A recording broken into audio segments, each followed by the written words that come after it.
So again, good afternoon everyone. I am Ulika Jindayanan and continuation na siya ang Angelo Rosentina report. So, bringing it together. So, better coordination. So, pakibasa na ng assemblies, everyone. Assemblies event relies on effective coordination with all vendors, from caterers to decorators and entertainers. Clear communication is key to a harmonious execution. So, di ba para mas smooth ang event, kailangan makikoordinate ang mga caterer, mga sound system sa usag-usa. Di ba, agree ba mo? Yes, ma'am. Yes. So, muna niya, third contacts. Ensure all agreements are in writing. Dealing services and also naka-anay ang tanan kawan. Yes. Then, consistent communication. Maintain open lines of communication before and during the event. So, di ba para wala yung mga error na mahitabo sa isang event, so kailangan na ay mga saman. Yes. Na ay communication ang kanang. For example, sa systems, kana magbuhan, di ba? Yes. Oh, yes. Sagot mo. Yes, ma'am. Next is general schedule. So, di ba? Kana for example, mag-design ka, so kailangan ka ng mga sound system na ano siya yung schedule kung ano sa iyong magbuhan. Kaya di ba? Hindi lang sound system ang kuhipuan. Ay, collection set. Lights, Guru? Sagot mo? Yes. Yes, ma'am. Sagot ako! Yes, ma'am. Then, meetings and work.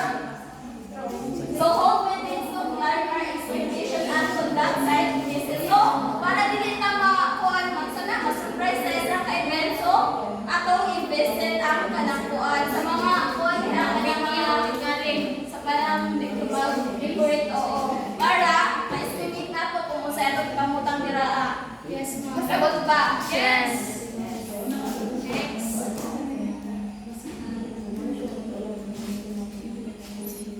So, di ba, ang kuan na, doon ka lang dili as unexpected na mga magtabo sa usa ka event. So, dapat ready ta tanan sa already ang mga organizers na pag ma-face na kuan.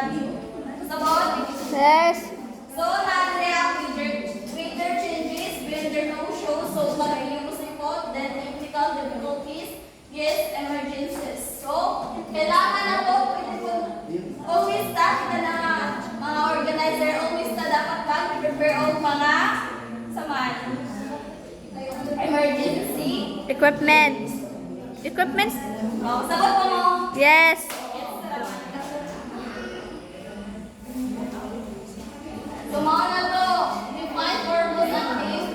So, discuss naman ko ni Ate Mayor Ju, di ba na dapat we should know our sa kuan sa customer para mas masatisfy. Yes.